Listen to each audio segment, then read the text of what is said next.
오늘은 성경 중심과 그리스도 중심이라는 제목으로 말씀을 살펴보겠습니다. 성도가 이 세상에서 낙심을 하게 되면 제일 먼저 영향을 받는 것이 제가 지지난주에 말씀을 드렸듯이 믿음이라고 하였습니다. 성경은 우리에게 다양한 모습으로 시험에 들 수 있다라고 지속해서 반복적으로 말씀을 하고 있습니다.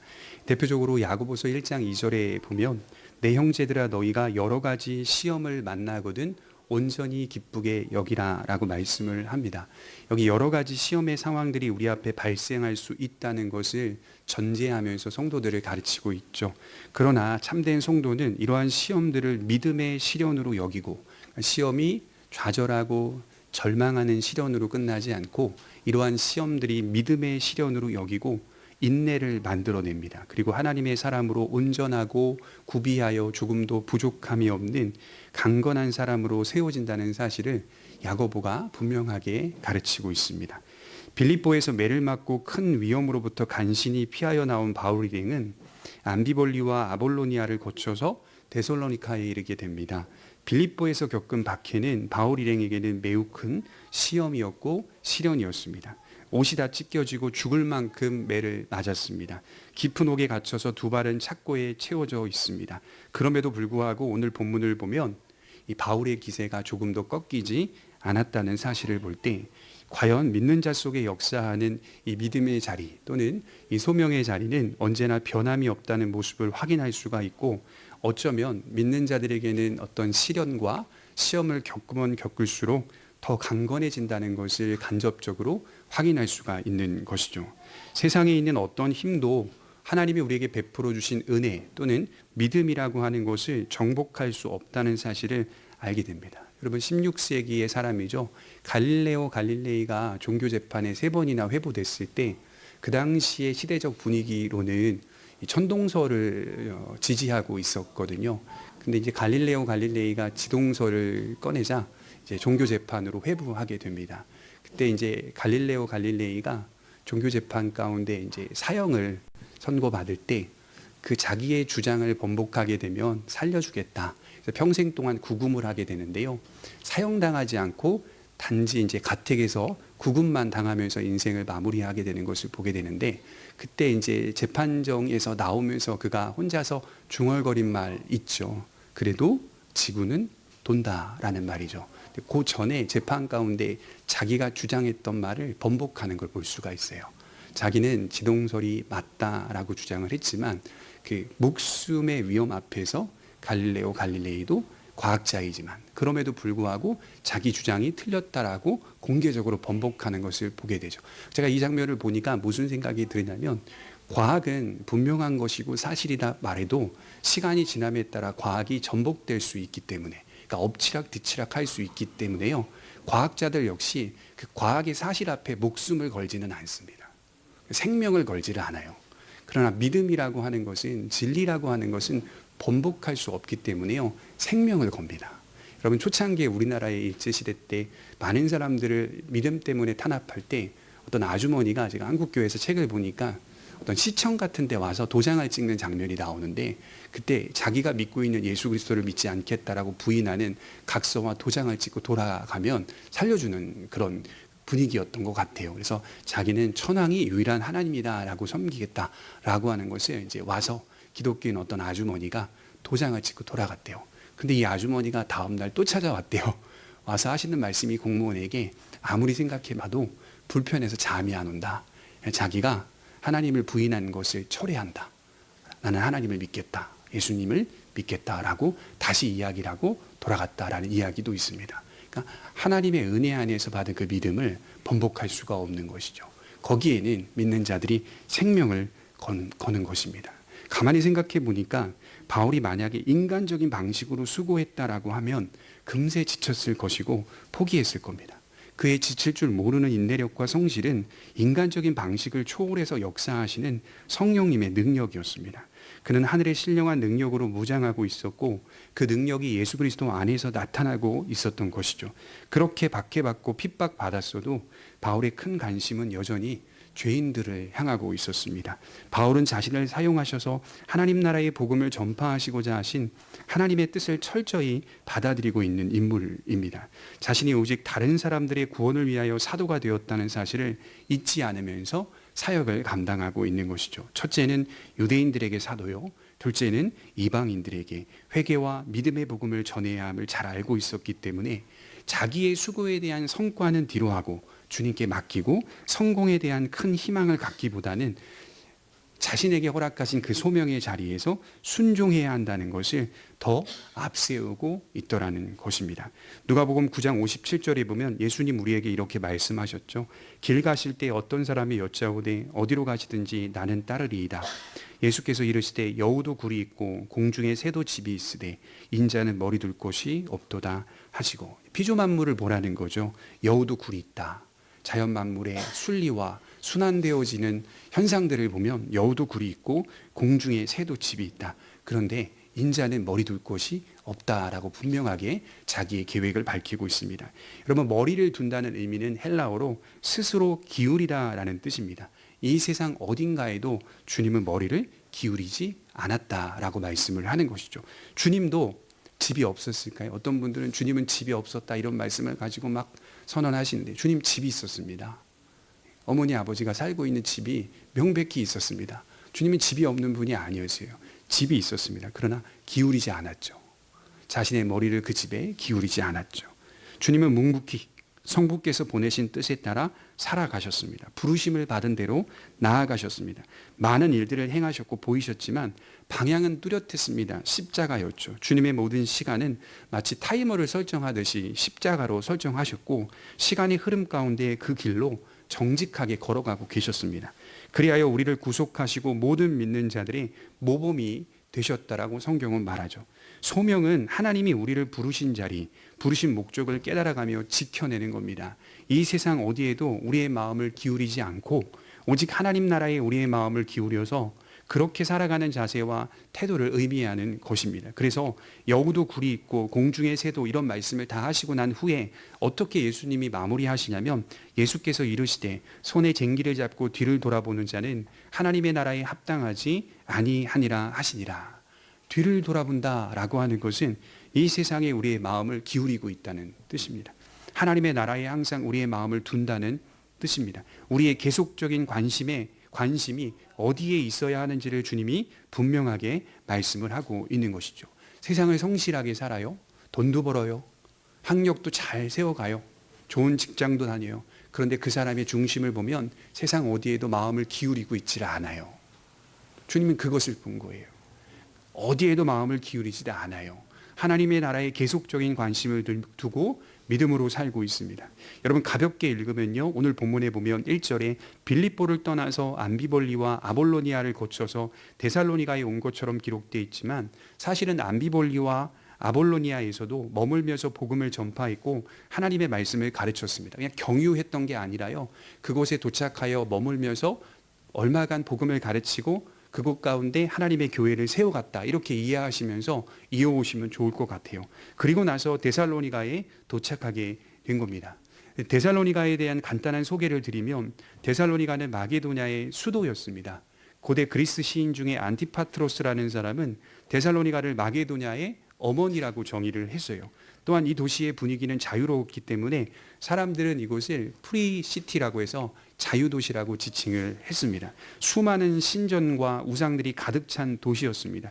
여러 상업들이 발달했고 어렵고 가난한 도시라기보다는 부유한 도시에 속해 있다고 보시면 됩니다. 인구는 최소 3만에서 10만 명 정도였다라고 기록이 되어 있습니다.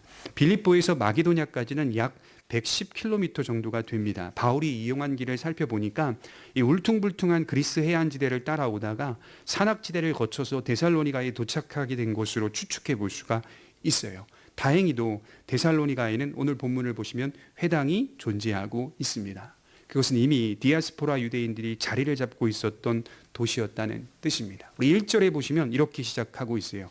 그들이 암비볼리아와 아볼로니아로 다녀가 데살로니가에 이르니 거기 유대인의 해당이 있는지라 바울이 자기의 관례대로, 이게 습관대로 그들에게로 들어가서 새 안식일에 성경을 가지고 강론하며 3주 동안 하나님의 말씀을 가르치죠. 우리가 여기서 첫 번째로 살펴볼 것은 바울의 논증 방식인데, 복음을 전하는 논증 방식인데, 그는 지금 성경을 가지고 복음을 전하고 있습니다. 이 성경을 가지고 또는 성경에서로 번역을 할 수가 있는데, 이 강론하며라는 단어는 선포와 변론이 모두 담겨 있는 뜻이라고 해요. 그러니까 회당에 가서 마구잡이로 하나님의 말씀을 설교했다 이런 뜻이 아니라, 말씀을 선포하기도 했지만 한편에서는 유대인들과 함께 문답의 형식으로 질문하고 대답하며 토론했다, 그런 뜻을 이야기하고 있는 겁니다. 여기서 가장 중요하게 볼 것은 성경을 가지고라는 말씀입니다. 복음의 모든 증거 자료들을 성경에서 끌어왔다는 뜻이죠.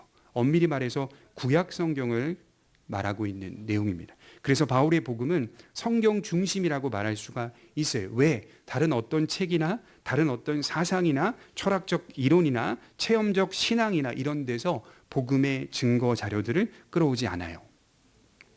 바울 서신 읽어보시면요, 절대 이런 부수적인 것에서 복음을 설명하려고 하지 않아요. 성경에서, 성경을 가지고 복음을 논증하는 방식을 계속 채택하고 있었습니다. 성경만 아니까? 아닙니다. 결코 그렇지 않아요. 고대 그리스의 문명의 모든 문화들을 바르게 이해하고 있었던 바울이었어요. 그런데도 불구하고 복음을 선포할 때만큼은 성경에서 성경을 가지고 풍성하게 이야기하고 있습니다. 바울은 먼저 성경만이 하나님의 말씀이라는 사실을 인정하고 있었습니다. 다른 어떤 책도 성경이 가진 권위와 같지 않기 때문인 것이죠. 복음에 관한 규칙이 있는데, 복음은 다른 어떤 것에 근거를 둘 수가 없고, 복음은 언제나 성경에 근거하여 설명되어야 한다는 것이죠. 여러분, 로마 카톨릭 한번 생각해 볼까요? 여러분, 캐톨릭은 성경만으로는 확실한 것을 얻을 수 없다, 이렇게 가르칩니다. 성도들에게. 성경을 갖고 있어요. 위경도 포함하여서 조금 더 늘어나긴 했는데, 성경을 갖고 있는데 캐톨릭 신자들에게 캐톨릭이 뭐라고 말하냐면, 성경만을 가지고는 확실한 것을 얻을 수 없기 때문에 뭘 추가하죠? 교황과 사제를 추가합니다. 그리고 이런 직분을 의존하도록 성도들을 이끌어 갑니다. 교회의 전통에 당신의 영혼을 맡기라, 이렇게 얘기하고 있어요. 교회의 전통 가운데 당신의 영혼을 맡겨야 한다, 이렇게 가르칩니다. 그런데 오늘 본문을 보십시오. 바울이 전하는 논증 방식은 굉장히 깔끔합니다. 우리의 복음은, 우리의 믿음은 오직 성경 안에서, 성경을 가지고 성경에서 성경을 통하여 설명된다 라고 가르치고 있죠. 사람에게 의존되지 않고 오직 기록된 하나님의 말씀에 의해서 설명되고 있다라고 가르치고 있습니다. 요즘은 시대가 참 좋아요.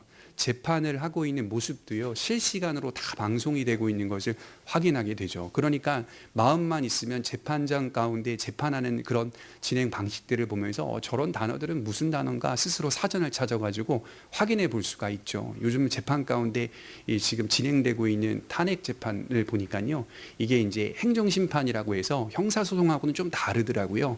이 행정심판은 여러 가지 유권 해석이 있을 수 있기 때문에요, 수많은 증거 자료들을 수집해야 된다고 합니다. 그래서 가끔은 제가 이렇게 볼 때 보면 얼마나 많은 증거 자료들을 이야기를 하는지 몰라요. 그래서 이렇게 보니까 피청구인과 청구인들이 증거 자료들을 그 데스크 위에 올려놓고 그런 거 보니까 이게 수북히 쌓여 있습니다. 그 증거 자료, 제 증거, 제3 뭐 어쩌고 저쩌고 얘기를 하는 걸 들어보면요, 저런 것까지도 증거가 될 수 있나 싶은 게 있어요. 막 신문 스크랩 해가지고 말하는 장면도 있거든요. 그런 거 보니까 어떻게 저런 것까지도 증거가 될 수 있게끔 허용을 하나 싶은 생각들을 많이 하게 됩니다. 그러니까 증거의 범위나 증거의 대상이 자유롭다라고 하는 사실을 깨닫게 되죠. 어떤 진실을 말하기 위해 수많은 범위와 수많은 대상에서 증거 자료를 끌어오는데, 정말로 이 신기하게도 복음이라고 하는 것을 설명할 때에는 오직 성경 안에서만 증거의 자료들을 수집해서 설명할 수 있다, 이렇게 얘기를 하는 겁니다, 바울이. 다른 어떤 책이나 다른 어떤 사상에서도 복음을 설명하는 게 아니라 오직 성경 안에서만 국한하여 성경에서 성경을 통하여 하나님의 복음을 증명하고 있다라고 하는 것을 바울의 지금 설명 가운데 확인할 수가 있습니다. 여러분, 그러면 예수님은 어떠셨을까요? 예수님은 어떠셨을까요? 여러분, 예수님은 당신님이 친히 하나님이셨습니다. 말씀을 하는 족족 다 어떻게 보면 하나님의 말씀인 거죠. 그런데도 불구하고 예수님이 어떻게 많은 사람들에게 가르치고 있는지를 들여다보면 예수님은 항상 성경을 가지고 자신을 설명하셨습니다. 복음서를 읽어보면 주님이 자주 구약 성경을 인용하는 장면이 나오는데, 특히 자주 나오는 단어가 그 성경이라고 표현하시기도 했고, 기록되었으되라는 표현을 하시기도 했고, 하나님이 이르셨으되라는 말씀을 하시기도 했습니다. 성경의 유일한 권위를 높여주고 계십니다. 또한 성경에 기록된 역사적 사실들도 진정한 역사성이 있다는 것을 지적하고 있습니다.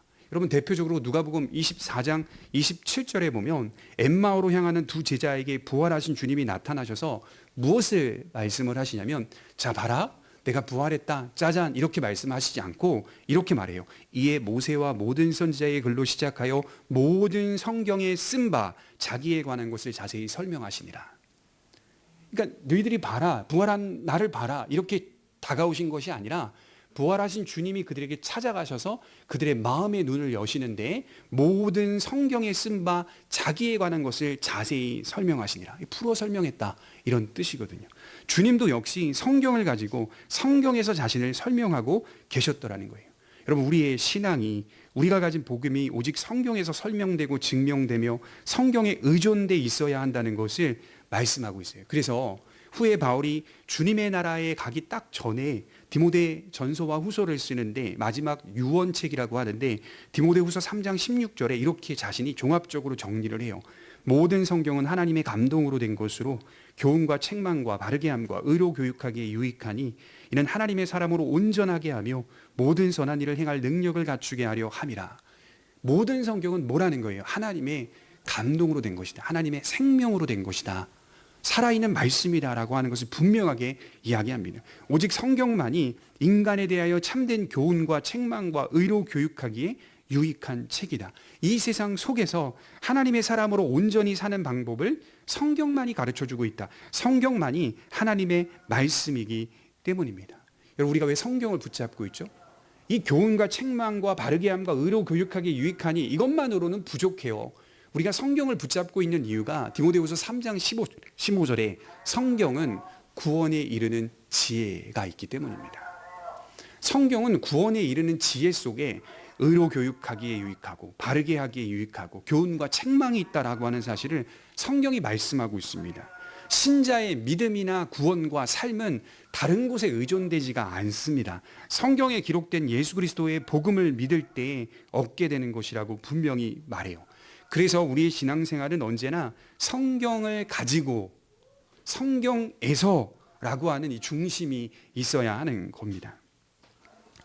요즘 보니까요, 이 목회자들의 연구 모임들이 교단마다 많이 늘어나고 있는데요, 이게 정말 좋은 겁니다. 예전에 목사님들은 잘 공부 안 했거든요. 공부하러 다니면 대체로 다 어디 다니냐면 어떻게 하면 교회를 키울까, 교회 성장 세미나 다녔거든요. 요즘은 그런 거, 요즘도 물론 그런 거 많이 있습니다. 근데 그런 거 많이 있는데요, 그것보다도 많은 목사님들 그래도 교파마다 배우고자 하는 그런 그 열망들이 늘어나고 있어서 연구 모임들이 늘어나고 있습니다. 배우는 건 좋은 겁니다. 목회자들도 인문학을 잘 배워야 한다, 철학을 공부해야 한다, 고전을 읽어야 한다, 상담학을 배워야 한다 등 많은 모임들이 생기고 있어요. 생각과 사고를 넓히고 깊이 있게 발전시킬 수가 있습니다. 디모데전서 4장 15절에 보면 이 모든 일에 전심전력하여 너의 진보를 모든 사람들에게 나타나게 하라. 바울이 그의 아들, 그의 제자 디모데에게 목회자로 삼아서 교회를 맡길 때 뭐라고 말하냐면, 이 모든 일에 전심전력하여 너의 진보를 모든 사람들에게 나타나게 하라. 진보라는 단어가 발전이라는 뜻이거든요. 스스로가 발전돼 가고 있는 모습을 성도들에게 나타나게 하라, 이렇게 말씀을 하는데, 이게 오해가 있어서 여러 학문들을 배워서 지식적 성장을 말하는 것으로 오해하는 분들이 있는데요, 그게 아니라 성경의 성장을 의미합니다. 너의 진보를 많은 사람들에게 나타나게 하라고 할 때 그 진보는 하나님의 말씀 안에서의 성장을 의미합니다. 너가 하나님의 말씀을 통하여 전문적인 성장을 이루어 많은 사람들에게 하나님의 진리로 성장하고 있다는 것을 증명해내라. 이게 무슨 뜻일까요? 아무리 철학이나 또 사상이나 또 상담이나 이데올로기나 인문학이나 이런 것들을 열심히 목사가 배워도 돌아와야 돼요. 성경으로 돌아와야 돼요. 그거 배우는 이유는 성경을 가르치기 위해 배우는 거거든요. 근데 어떤 분들은 그 자체에 그냥 심취해 있어서 성경은 읽지 않아요. 이게 얼마나 무서운 일인지 몰라요. 위험한 일인지 몰라요. 거기에 갇혀서, 그래서 그분들이 목회하는 곳에 가면요, 목사의 설교가 다 대체로 인문학입니다. 그건 다 무슨 뜻이죠? 성경하고는 무관하게요. 인문학이 진리가 돼버리는 현상이에요. 그 모든 것들을 배워도 다시 성경으로 돌아와 성경에서 이것이 맞는지 옳지 않은지를 스스로 판단해 볼 수 있는 능력, 바로 그럴 때 목사가 성장하게 되는 거죠. 나는 성경을 가르치는 사람. 성경은 뭐냐? 살아있는 유일한 하나님의 말씀이다 라고 하는 사실을 증명해내는 것이 성도들의 영혼의 양식을 쌓이게 하는 일이다 라고 말씀을 하고 있습니다. 성경을 가지고라고 하는 것이 목사의 중심이고 성도의 중심입니다. 어떤 좋은 책도 좋은 사상도 살아있는 하나님의 말씀을 대체할 수가 없고 복음을 대체할 수 없습니다. 성경으로 돌아와서 복음을 바르게 이해하고 설명할 수가 있어야 합니다. 우리 믿음은 언제나 성경에 의존돼 있어야 한다는 것을 말하는 것이죠. 바울은 복음의 모든 증거 자료들을 성경에서만 가지고 왔습니다. 다른 곳에서 증거를 찾지 않았어요. 하나님은 우리의 믿음이 성경을 통하여 세워지기를 원하시는 것이죠. 그래야만 어떤 사람이 되지 않죠? 광신자가 되지 않는 겁니다. 광신자의 특징이 뭘까? 가만히 말씀을 준비하면서 묵상해 보니까 몇 가지 특징이 눈에 보이더라고요. 광신자는요, 여러분 잘 생각해 보셔야 돼요. 광신자는 성경을 멀리합니다. 광신자는 종교적인 느낌에 심취해 있습니다. 항상 종교적인 느낌에 심취해 있습니다. 광신자는 생각을 블럭시킵니다. 하려 하지 않아요. 광신자는 생각하려 하지 않습니다. 이해하려고 하지 않습니다. 고민하지 않습니다. 제일 중요한 건 광신자는 예배는 드리는데 내 뜻을 계속 고집합니다. 이게 광신자입니다. 내 뜻을 계속 추구합니다. 넘어지면서 예수님을 믿으며 나아가는 그 얘기를 하는 게 아니라 늘 언제나 내 뜻을 계속 고집합니다. 교회는 이런 부류의 신자들을 광신자라고 불렀습니다. 그러면 거룩한 사람은 누구일까요? 성경을 가까이 합니다. 종교적인 느낌이 아니라 하나님과의 친밀한 관계를 세워갑니다. 믿는 바 복음을 설명할 수 있습니다. 이게 제일 중요한 것 같아요. 베드로전서 3장 15절에 너희 속에 있는 소망에 관한 이유를 묻는 자에게 대답할 것을 항상 예비하되 두려움과 온유함으로 하고. 누군가 우리에게 쿡 찔러요. 복음이 나타날 수 있는 사람. 쿡 찔러요. 복음을 설명할 수 있는 사람. 그 복음을 뭘로 설명을 하는 거예요? 소망으로. 그냥 복음은 이런 거야 이게 아니라 소망으로.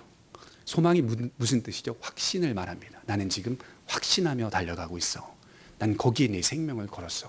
소망이야. 그 안에 기쁨이 있고 그 안에 생명이 있어. 설명할 수 있는 것. 소망에 관한 이유를 묻는 자들에게 대답할 것을 항상 예비하고 있는 사람. 바르게 이해하고 있습니다. 늘 자신과 상황에 대하여 고민하며 믿음을 세워갑니다. 제일 중요한 게 뭐죠? 하나님의 뜻이 뭘까?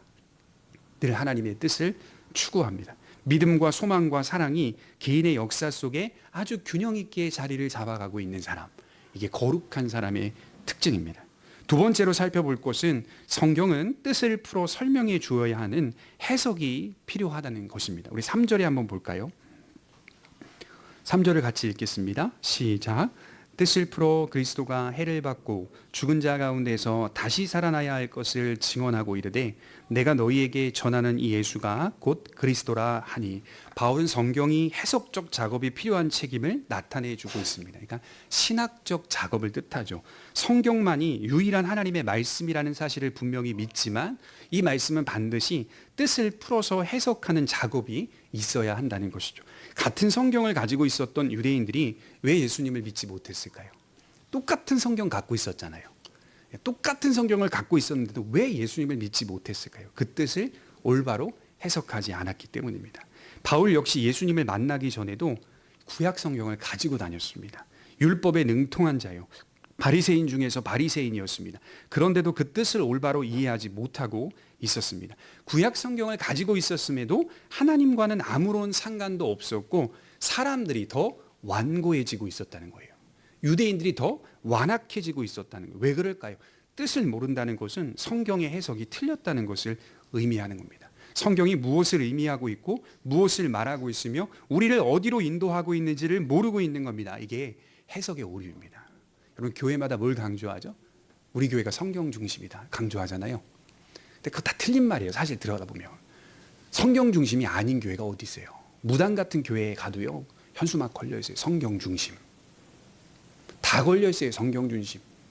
진정 그 단어를 성경적인 의미로서의 사용할 때 성경적인 것이지. 그렇잖아요. 어떤 단어를 쓸 때 그 단어를 성경적인 의미로서 사용할 때 성경적인 것이지 그냥 마구잡이로 사용한다고 성경 중심이 되는 것은 아니다.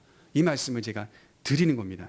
성경이 무엇을 말하고 있는지 늘 사람들이 해석에 오류가 생기는 거예요. 그래서 성경을 가지고라고 할 때에는 오직 성경만이 하나님의 말씀이라는 것은 맞지만 이 성경을 어떻게 이해하고 믿느냐에 따라 신앙의 내용이 달라지는 겁니다. 신앙의 내용이 전혀 달라, 신앙의 형식도 전혀 달라지는 거예요. 바울은 지금 뜻을 풀어 복음을 설명합니다. 약 3주 동안 회당에서 성경의 뜻을 풀어서 설명해 주고 있어요. 그 핵심은 뭔가라고 봤더니 메시아가 곧 예수 그리스도다라는 사실이에요. 예수님을 구약 성경의 성취로 보고 있습니다. 여러분 얼마나 깔끔하게 정리해요. 구약의 39권을 예수님이 구약 성경의 성취다. 그 얘기를 구약 성경이 하고 있다라고 설명을 하고 있어요. 메시아가 고난받고 죽을 것과 다시 일어날 것을 성경이 가리키고 있다. 구약에는요 참 많은 내용들이 있습니다. 모세오경, 역사서, 시가서, 선지서, 그리고 다니엘서 같은 경우에는 구약의 요한계시록이라고 부르기도 해요. 다양한 내용들이 있습니다만 바울은 이 모든 내용이 예수님의 죽음과 부활을 가리키고 있다라고 가르치고 있어요. 성경 중심이라고 하는 것은 뭘까요? 다르게 표현해 보면 그리스도 중심이라는 뜻입니다. 성경 중심은 그리스도 중심을 말하는 거예요. 그리스도를 중심으로 하여 하나님의 모든 말씀을 이해한다는 뜻입니다. 창조와 타락과 구속을 예수 그리스도 안에서 이해하고 있더라는 것, 이 뜻을 풀어서 설명하고 있는 바울을 상상해 보십시오. 그래서 예수님도 부활하셔서 엠마오로 가는 두 제자에게 나타나 이 성경을 풀어주셨을 때 이런 내용을 담아내고 있어요. 그리스도가 이런 고난을 받고 자기의 영광에 들어가야 할 것이 아니냐? 그 두 제자에게 그렇게 말해요. 그리스도가 이런 고난을 받고 자기 영광에 들어가야 할 것이 아니냐? 이게 무슨 뜻이냐면 그들이 알고 있는 말씀을 건드리는 거예요. 그들이 알고 있는 메시아의 본문을 건드리며 그들에게 반문하고 계시는 거예요. 요리문답하고 계시는 거예요. 그리스도가 영광에 들어가기 위해서는 고난을 받고 죽는다는 이 사실이 유대인들에게는 믿어지지가 않았습니다. 왜냐하면 믿을 수가 없는 내용이기 때문에 메시아가 죽는다고 고난을 받는다고 해를 받는다고 이게 말이 안 되잖아요. 그들이 볼 때에는 우리가 생각하는 메시아라고 하는 것은 세상 가장 높은 보좌에 우뚝 서 있는 그 이미지를 떠올렸는데 메시아가 해를 받고 죽은 다음에 그 다음에 일어난다라고 하는 것이 이 과정이 도대체가 믿을 수가 없는 겁니다. 그런데도 불구하고 그 말씀을 건너뛸 수가 없어요. 왜냐하면 구약 성경을 읽어보면 시편이나 이사야나 스가랴나 하박국의 수많은 성경 구절 가운데 메시아가 고난을 받게 된다는 것을 예언하고 있는 말씀들이 너무 많거든요. 넘쳐나고 있거든요. 왜 메시아가 고난을 받고 죽어야 하는가? 이 의문이 풀리지 않았고 믿고 싶지도 않았습니다. 여러분 고린도후서 3장 14절에 보면 바울이 이에 대해 설명할 때 유대인들에게 수건이 있다. 그들은 수건으로 가려져 있다. 이런 말을 하는 장면이 나와요. 도무지가 가려져 있다. 제대로 이해하고 있지도 못한다. 구약 성경 곳곳에 기록된 메시아가 고난받는 말씀을 읽으면서 이해하기가 어려웠던 것입니다. 그런데 우리의 구속을 위하여 메시아가 오셔서 고난받고 죽어야 한다는 것은 다른 방도가 없기 때문이라는 사실을 바울이 설명하고 있는 거예요. 왜 메시아가 해를 받아야 하는지 아느냐? 왜 메시아가 죽어야 하는지 아느냐? 다른 것으로 될 수가 없기 때문에 그래. 다른 방법이 없기 때문에 그래. 그분이 그 모든 것을 짊어지고 해결하셔야만 하는 것이다 라고 하는 것을 분명하게 선언하고 있어요. 우리가 그동안 믿고 행했던 절기나 의식이나 여러 제사나 율법의 모든 행위들은 다 우리의 죄를 속량하는 것처럼 보이지만 다 그건 상징이었어. 히브리서 9장과 10장에 그렇게 말해요. 그 자체로 죄를 없이 하지 못하는 거였어. 그렇게 바울이 분명하게 말을 해요. 그건 상징적으로 너희들의 죄를 하나님이 믿음을 통하여 간과해 주신 것뿐이야. 속량해 주신 것뿐이지 늘 언제나 우리는 제사해야 되는 상황이야. 왜냐하면 죄가 없어지지 않으니까.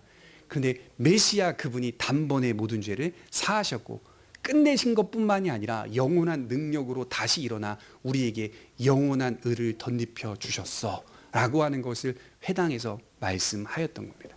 다니엘서 9장 24절에 보면 지극히 거룩한 이가 기름 부음을 받으리라. 그리고 나오는 내용들이 영원한 의가 세워질 것이다 이렇게 말을 합니다. 기름 부음 받은 자가 영원한 의를 세운다라고 하는 것을 설명합니다. 성경은 그리스도가 고난받고 죽을 것과 죽음에서 부활할 것을 분명하게 말씀합니다. 예수님은 이 일을 겪으셨고 그래서 예수님은 약속된 메시아다라고 하는 겁니다. 이 메시아는 이제 세상과 전혀 다른 공동체인 교회를 세우셔서 진정한 왕권을 소유한 자로, 그러나 유대인들과 헬라인들이 연관 짓고 있는 그런 정치적인 의미의 왕이 아니라 하나님의 말씀을 통하여 믿음으로 세워지는 영적인 의미로서의 왕으로 세상 앞에 견고히 서 있다는 사실을 밝히고 있는 것이죠. 그래서요, 바울이 회당에서 막 하나님의 말씀을 풀어서 막 설명을 하는데 이 말씀이 유대인들에게 어느 정도 이해가 되었나 봐요. 이해가 됐기 때문에 바울을 시기하던 유대인들이 바울 일행을 대접했던 사람들을 끌고 와 고발할 때 이렇게 말하고 있어요. 우리 7절 한번 볼까요? 이게 조금 다르게 이해를 하고 있는데 어렴풋이 이해를 했다라고 하는 내용입니다. 우리 7절에 보면 같이 읽겠습니다. 시작. 야손이 그들을 맞아 드렸도다. 이 사람들이 다 가이사의 명을 거역하여 말하되 다른 임금 곧 예수라 하는 이가 있다 하더이다 하니. 어느 정도 이해를 하였단 말이죠. 무슨 뜻입니까? 그들이 통치자들에게 고소하는데 바울과 따르는 무리들이 황제 가이사가 아니라 예수를 새로운 왕으로 추대하고 있더라, 이렇게 고발하고 있어요. 바울의 말을 쭉 따라가 보니까 결국 뭐냐, 이게 3단 논증인데요, 3단 논법이라고 표현하는데 두 개의 명제가 알려집니다. 예수께서 해를 받고 죽는다라고 하는 첫 번째 명제와 예수께서 다시 살아난다라고 하는 두 번째 명제, 3단 논법이 세 번째 결론을 새롭게 도출하는 건데, 죽었다와 살아났다라고 하는 것을 바울이 선포하고 그 개념을 끌어와서 예수님께서 다시 살아나셔서 왕으로 서 계신다, 새로운 왕권을 가진 자로서 서 계신다라고 하는 것을 바울이 설명한 것이죠. 그러니까 그들이 어느 정도 이해를 합니다. 왕이라고 그분이 왕권을 가진 자라고, 왕권을 소유한 자라고, 그리고 바울을 고발하고 바울을 대접하는 사람들을 고발하는데 어떻게 보면 진실하게 말하는 것처럼 보여요. 그들이 다른 임금 곧 예수라 하는 이가 있다 하더이다 라고 표현을 하고 있어요. 왕이 두 명이라고 하는 것은 세상을 어지럽히는 행위였습니다. 그러니까 어떤 고발을 하냐면 이게 지금 폭동을 선동하고 있는 것이다, 이 내란이다, 이렇게 얘기하고 있어요. 실제로 로마 황제는 각 지방에 칙령을 내릴 때 유대인 역사학자 요세푸스는 두 가지 명령을 확실히 내렸다고 해요. 로마 황제가. 첫째는 로마에 복종하라, 로마에 충성하라. 모든 문서에는 로마에 충성하라, 그러면 평화가 있을 것이다, 이게 정확하게 적혀 있을 때. 두 번째 명령이 뭐였냐면 신고하라였답니다. 신고하라. 북한이 이거 명령 계속 내리고 있잖아요. 신고하라. 사람들은 로마에 충성했고 황제를 높였고 황제의 자리를 넘보는 사람들은 신고했다고 해요. 가이사의 자리를 넘보는 사람들은 그냥 계속 신고했대요. 포상을 주었다고 합니다. 그런데 예수님의 왕권은 정치적인 의미로서의 성격이 아니었습니다. 여러분 요한복음 18장을 읽어보면요, 빌라도 앞에 선 예수님께서 빌라도와 대화를 하는데 빌라도에게 요한복음 18장 33절 34절 읽어보면요, 빌라도가 예수님께 물어봐요. 네가 왕이냐? 이렇게 물어봐요. 네가 왕이냐? 똑같아요. 왕이냐? 그러니까 예수님이 뭐라고 말씀하냐면 네 마음속에서 하는 말이냐, 다른 사람이 내게 대하여 하는 말이냐, 이렇게 물어보세요. 네가 진실로 나를 믿으면서 하는 말이냐, 아니면 다른 사람들이 지금 소문으로 퍼뜨리는 그런 조롱 섞인 말로 퍼뜨리는 네가 유대인의 왕이다, 이렇게 조롱 섞인 퍼뜨리는 그 말을 통하여서 네가 나한테 지금 하는 말이냐, 대답하지 않으세요. 네가 왕이냐. 빌라도가 어느 정도 알고 있었다는 거예요. 왕이냐. 조금 더 들어와 믿음으로 섰으면 참 좋았을 텐데 성경은 말하기를 빌라도가 예수님과 대화하면서 아무런 죄도 찾지 못하였다라고 기록하고 있습니다. 도저히 죄를 찾을 수가 없었던 분, 왕인 분, 그러나 정치적인 의미로서의 왕이 아닌 분. 그래서 이 사실을 정확하게 이해했던 초대교회 성도들은 참된 왕을 모시면서 세상의 왕을 공경하는 말씀들이 기록되어 있는 것이죠. 베드로전서 2장 17절에 말하기를 무사람을 공경하며 형제를 사랑하며 하나님을 두려워하며 왕을 공경하라. 기독교인들의 입술의 고백이었어요. 이 여기서 왕은요, 가이사를 말합니다. 왕을 공경하라. 기독교인들에게 진짜 왕은 예수 그리스도였습니다.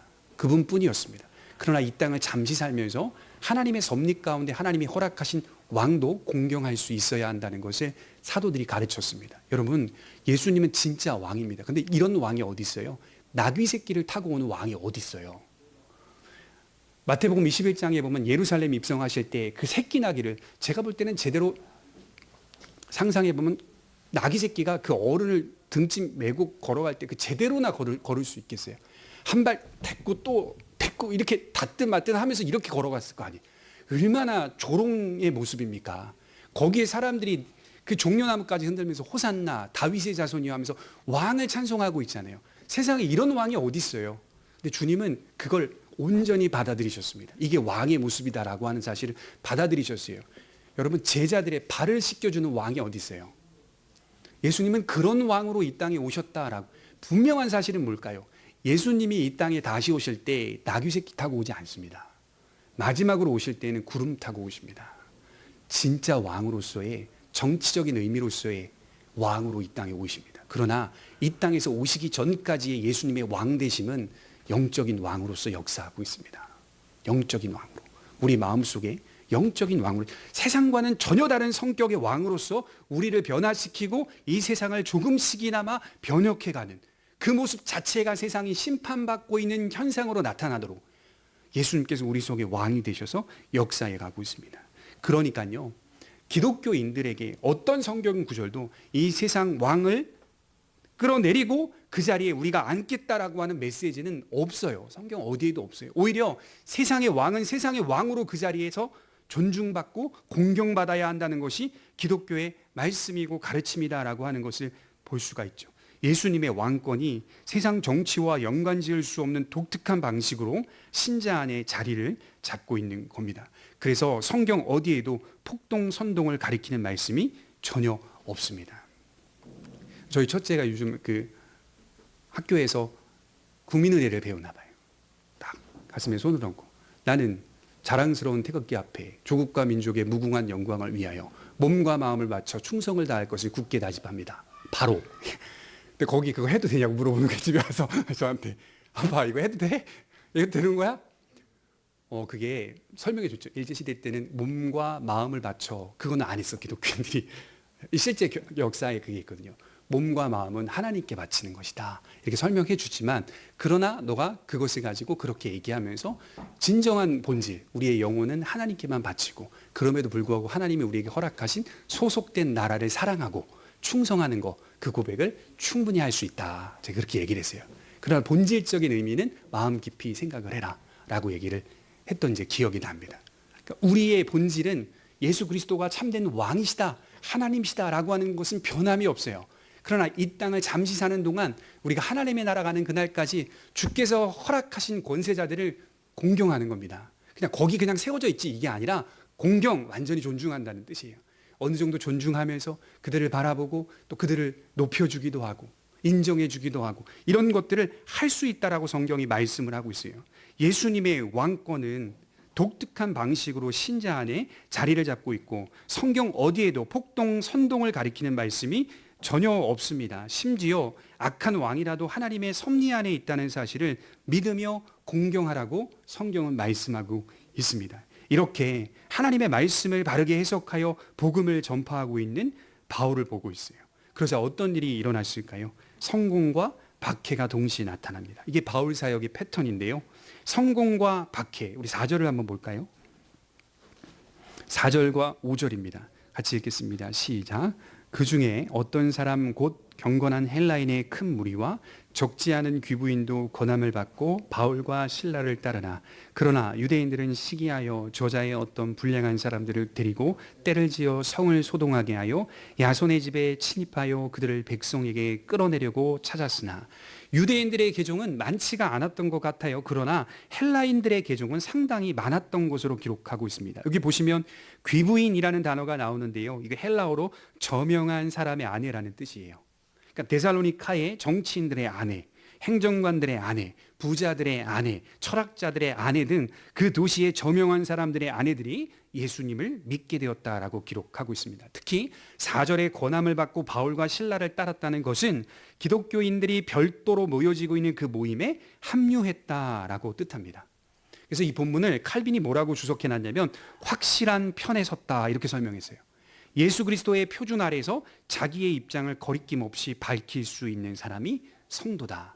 그런 사람이 제자다. 그런 사람이 자녀다. 나 교회 우물쭈물, 나 예수님 우물쭈물 전혀 성도 아닙니다. 거듭난 자 아닙니다. 예수님의 표준 안에서 내가 하나님의 백성이라고 하는 사실, 내가 하나님을 믿는 믿음을 가진 자라는 것을 자기 입장을 거리낌 없이 밝힐 수 있는 사람이 성도다. 그렇지 않고서는 믿는 자라고 말할 수가 없습니다. 하나님의 편에 서는 것이 하나님의 원하시는 모습입니다. 그럼 무엇으로 이런 역사가 나타났을까요? 이런 일들이 무엇 때문에 나타난 걸까요? 성경을 통하여 설명되는 또 해석되는 예수님의 복음으로 영혼이 살아났다라고 하는 겁니다. 그래서 오직 성경을 가지고 복음을 전해야 하는 귀중한 이유는 성경만이 살아있는 하나님의 말씀이기 때문인 것이죠. 그리고 이 성경을 바르게 이해하면 신앙은 견고해질 수밖에 없습니다. 여러분, 다르게 제가 표현해 볼게요. 성경을 가까이 하지 않으니까 신앙이 견고해지지 않는 겁니다. 이렇게 인식하시면 좋아요. 성경을 가까이 하면 신앙은 견고해지는 겁니다. 그럴 수밖에 없는 겁니다. 그런 구조로 하나님이 우리에게 말씀을 주셨기 때문에. 이후에 데살로니가 교회는 어떻게 됐을까요? 바울이 데살로니가를 떠나서 베레아와 아덴과 고린도로 발걸음을 옮기는데 거기서 데살로니가 교회에게 편지를 쓴 내용이 나오죠. 그게 데살로니가 전서와 후서입니다. 그 내용이 상당히 흥미로워요. 바울이요, 지금 핍박받고 10절 이후부터는 떠나거든요. 베레아로 떠나고, 베레아에서 아덴으로 떠나고, 아테네에서 고린도로 떠나거든요. 실제로 데살로니가에 있었던 기간은 얼마 되지 않았다라고 학자들이 말해요. 그럼에도 불구하고 이후에 데살로니가에 견고한 신앙이 꽃을 피는데 어떻게 이게 가능했냐? 이 데살로니가 전서 1장 5절을 한번 찾아보겠습니다. 우리 데살로니가 전서 1장 5절입니다. 이 교차해서 읽으면 상당히 흥미롭습니다. 데살로니가 전서 1장 5절입니다.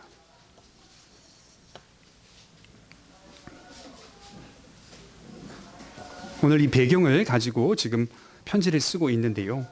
데살로니가 전서 1장 5절과 6절과 7절 세 절만 한번 같이 읽겠습니다.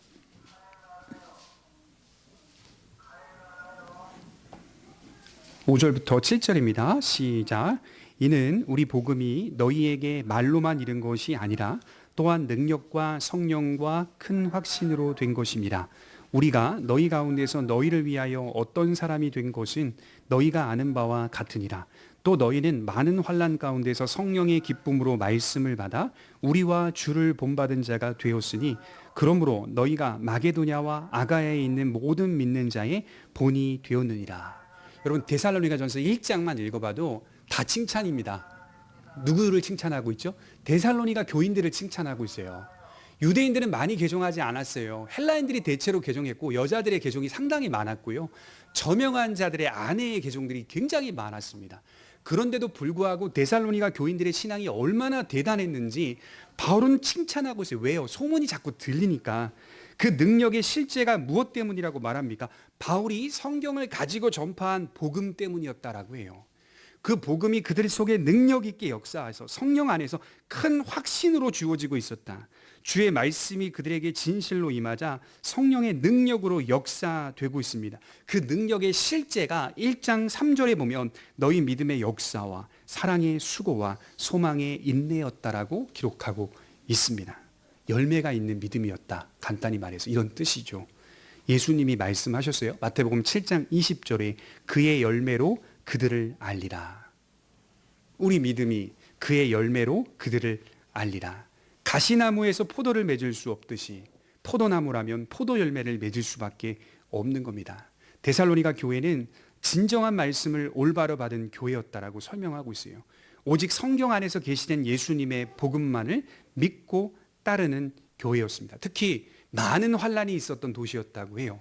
바울이 지나가고 나서요, 정말 많은 환란들이 있었던 도시였다고 해요. 그런데 많은 환란 가운데서 성령의 기쁨을 유지하는 성도로, 교회로 자리를 잡아가고 있었습니다. 그래서 1장 8절에 또 보면 너희 믿음의 소문이 각 처에 퍼졌으므로 이렇게 기록하고 있습니다.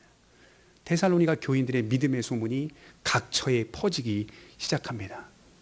멋지죠. 마게도냐의 수도. 하나님은 그 수도를 장악하신 거예요. 장악하고 그대로 복음이, 그대로 하나님의 진리의 말씀이 지속적으로 각 지방에 퍼질 수 있도록 역사해 가시는 모습. 끝으로 이런 말씀을 드리고 싶어요. 우리의 믿음 역시 무엇을 붙잡고 있는지, 무엇으로 인도를 받고 있는지, 무엇을 사모하고 있는지 오직 하나님의 말씀을 바르게 믿고 이해하며 따르는 그런 성도와 그런 교회가 되기를 주님의 이름으로 축원합니다. 기도하겠습니다.